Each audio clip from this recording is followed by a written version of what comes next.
We're live today with this amazing episode of Kickin' It with Pastor Matthew. Pastor Matthew, good afternoon. Good afternoon, Pastor Andy. How are you? Well, now that I'm sitting here with you, my day has perked up.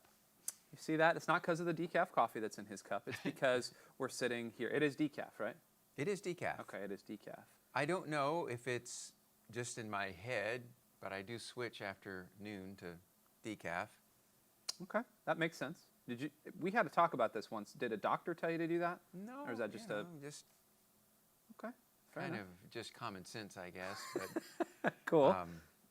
I've never tried drinking straight caffeine all the way through the afternoon. And Some people just bludgeon their what is that, the lymphatic system? They just I bludgeon guess. it to death. My brother, Mike, who you have seen on this channel many times. I try not to watch you guys, but Thank you. Engagement is just shooting through the roof right now. We appreciate Now, that. Austin and Spencer I'll watch, but Man, that's the second shout out they've gotten today. And I don't go Austin. know. I feel like when your kid beats you in basketball for the very first time, that's what I feel like right now. Hey, what are their stats compared to you and Mike? Well, I'm not going to say that because we looked at it last week. Okay. And we have more episodes than I do, so our total downloads and total subs are higher than theirs. So the weekly polls. Oh, but all your people listen on one platform. That's it. Get out of here. Anyway, I'm talking with him. Leave me alone. Welcome to today's Kicking It with Matthew. And if you watched us live, if you watched me live earlier this morning, you saw kind of a live spot where I was talking about, I was praying with all of you, everybody on the fine denizens of the internet. It's a good word right there, right? Mm-hmm. But what I really wanted to do also was to poll the audience a little bit and to see what you would ask this fine young fella here. Because a lot of times what happens is Pastor Matthew will get out on a Sunday morning, he'll get out of service, he'll go meet and greet people for X amount of minutes, and then everybody else pretty much is gone by that time. And so you don't really get to have face-to-face conversations with too many people, especially throughout the week as well. You just don't have enough time. We've got a large enough church. If you were to devote an hour to everybody, you'd never sleep, which you should. well, and the truth is, on a typical Sunday morning, I'll spend most of the time after the service talking with first-time guests. Right. I mean, obviously, I'll interact with others as well, but it's really devoted to those first-time guests, making Right. that first connection. Absolutely. So what I wanted to do today was to kind of poll everybody, like I said, and grab some questions, some of yours, some of mine. We've got one from our second newest staff member here, Austin Slade, second newest. That's right. Because we had a new staff member. Shout out to Dilly. No, not Dilly. Dally. Dilly Dally. Good Romero. night. Goodness. Dally Romero. You shouldn't tick off the new HR person. I know. Trust me, I know. Welcome, Dally, if you're watching. We appreciate you watching. Anyway, you can jump live into the chat. I'm here on the internet. I'm on Facebook. I'm on YouTube. And we'll be on all of our podcast networks later on after we get the audio out of this. But if you have any questions for this young man, throw them in here. We're going to run this I want to run this for a couple of weeks. We did have a very first question. And the one that I thought was actually the most hilarious, what do you do all week?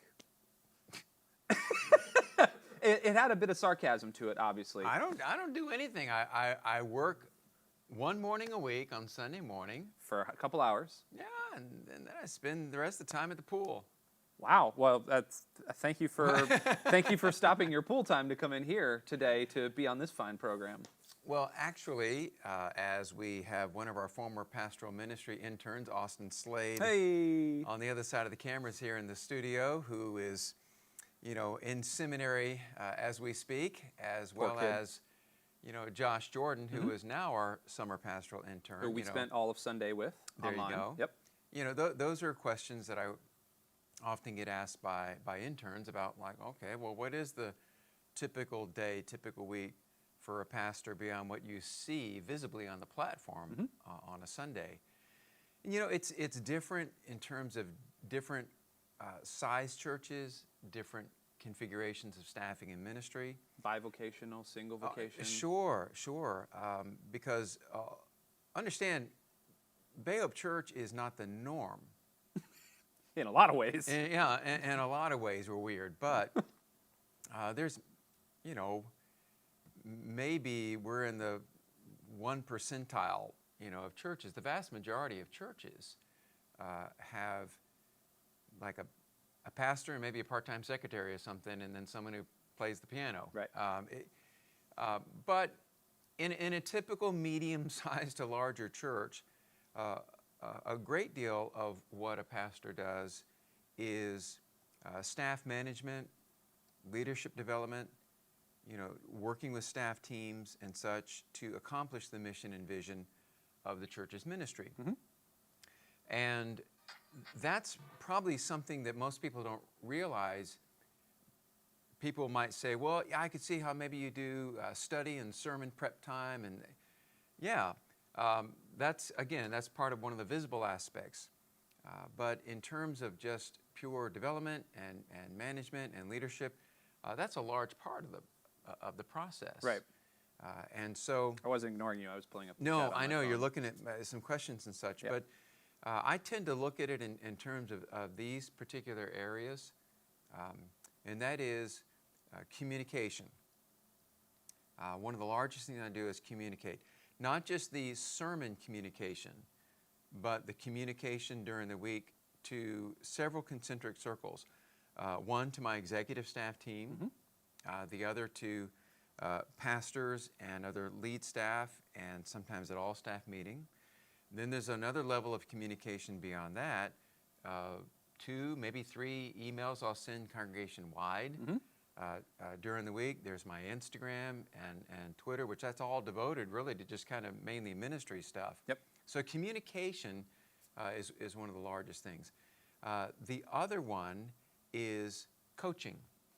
Just coaching staff, doing particularly, I have, as you're aware, I have one-on-one meetings with the pastors every week, although you've skipped a lot recently. I only skipped one, and that... Anyway. Sorry, my youngest was graduating from 5th grade. Yeah, okay.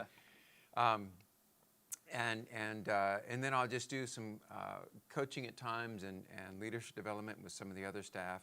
So communication and coaching, as well as casting a vision. A lot of what I do in terms of meeting with a layperson or meeting with a staff person tends to be, at least at the level that I operate on a lot of times, just, okay, how are we advancing the mission? How are we advancing the vision? How can we, create more 3M alignment in terms of maximizing our current campuses and multiplying campuses and mobilizing 30,000 disciples in ministry by the year 2030, 30 by 30. So I view it in terms of those 3 C's of communication and coaching and casting a vision. And in all seriousness, the interesting thing, I've worked in full-time ministry for almost 12 years now, full-time, and bivocationally 2 years before that. And it's a tough, bivocational ministry is a tough gig. And so for those that I know are part of our Hope Network that are watching, I just saw Chris Allen actually, hello, Chris. But for those that are watching that are bivocational, keep on keeping on, man. Keep fighting the good fight there. Bivocational pastors are my heroes. Yes, absolutely. And it's kind of like the old Apostle Paul model of what they call tent making ministry. Yep. Where he had a gig making tents Yep. while he was a traveling evangelist and missionary. Absolutely, providing Yeah. for himself. But also the other flip side of that is Pastor Matthew works extremely hard, and I know there's sometimes a snarkiness that comes with, oh well, casting a vision. Yeah, I'm sure that takes 50 hours a week, but when you have a church our size, when you have a staff our size, when you have organization and communication and leadership that needs to happen, he works extremely hard. This is not a justification of your job, by the way. I hope you don't feel like that.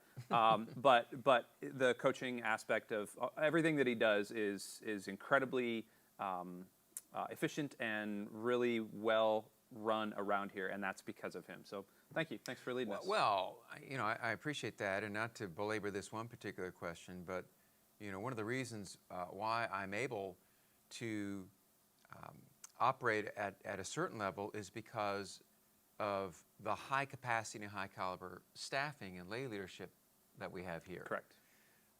In that, you could add another C, and that's care, pastoral care. And yet in a church our size, with the staff that we have, as you know, all the different pastors, along with Sherry Leatherwood, our director of care, we have different sort of on-call days. Yep. And so even that care aspect is divvied up. And so I am blessed with the staff that we have. And that's been extremely helpful, honestly. I had to do pastoral care for 6 years with just a volunteer team of 40, and that was not even the entire church. That was just a volunteer team of 40, and I was sinking. So Sure. Can't even imagine doing it with this church. The second thing. This is more of a Bible/teaching question, and this actually came in from Chris. But as a pastor, what book or books have had the greatest impact on your understanding of leadership and pastoral ministry? That's written Sure. by a pastor, of course. Well, I actually have an entire resource sheet of books and blog sites and resources that I email to pastors who ask that question, as well as when I go and speak to different pastors groups on leadership or creating a culture of innovation or creating a culture of invitation.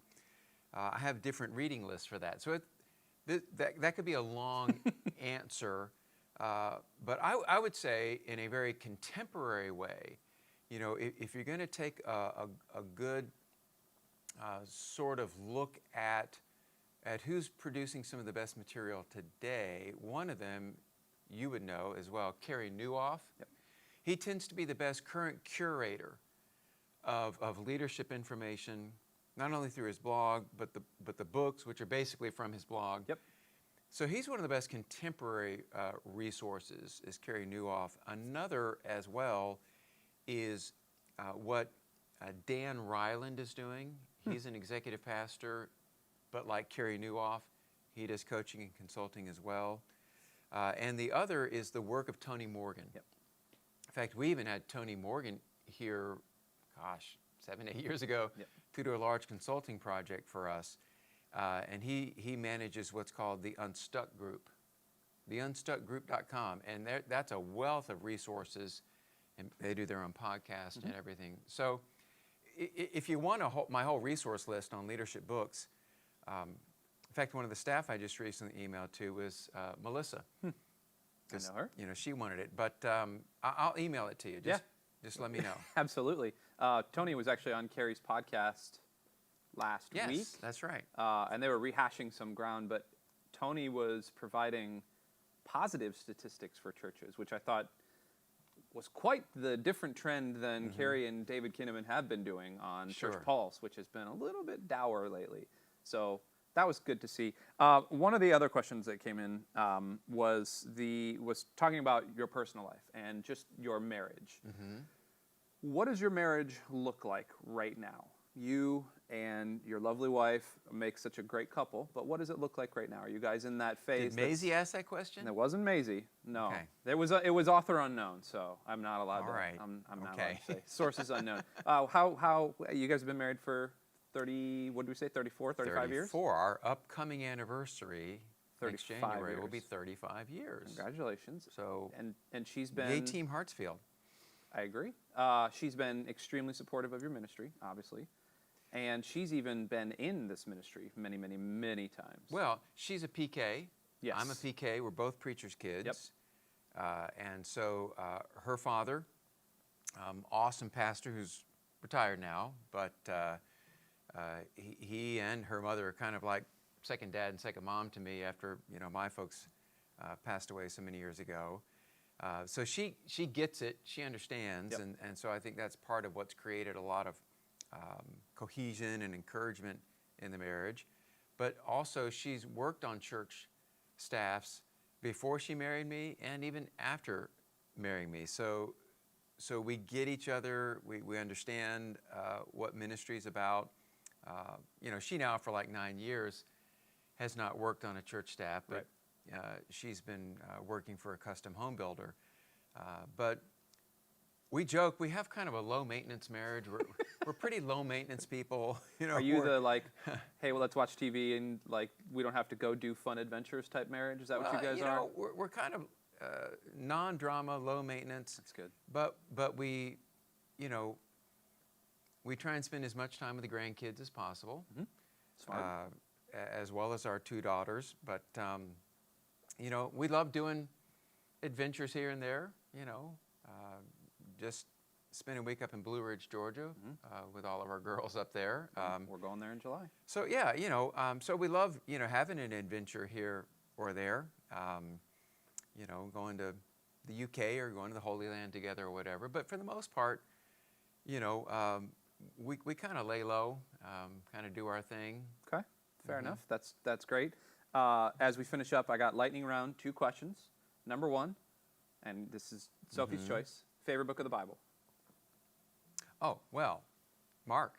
Mark, is that because we're in it right now? Not just because we're in it right now, because Mark, it's the original biography of Jesus. Mm-hmm. It's the most fast-paced, get to the action of all the Gospels. And I tell people, when people ask me, all right, I don't want to read the Bible, Genesis to Revelation.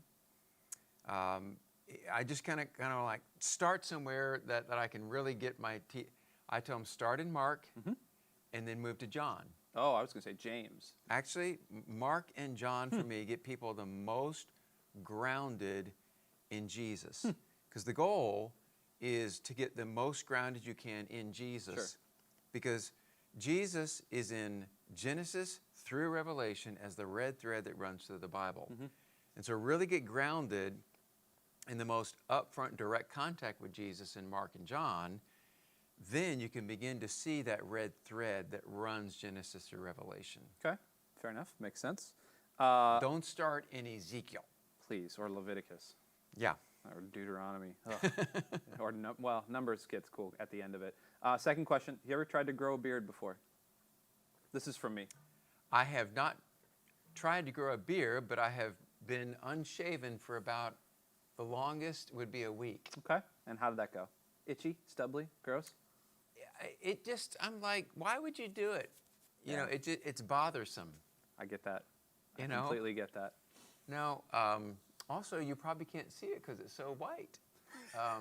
Like today, I didn't shave today, but you probably can't tell. Can't tell. No. Can't tell. That's great. I'm getting the wispies, and I have to shave it all up. And I've been trying to grow it out, and whatever. This isn't about me. Third question. It's gross. It's nasty, and just thank you. Flip a cam. There we go. I think you do it well. Thanks. You do. Appreciate that. This is just fishing for compliments is all I'm doing right now. My insecurities coming out.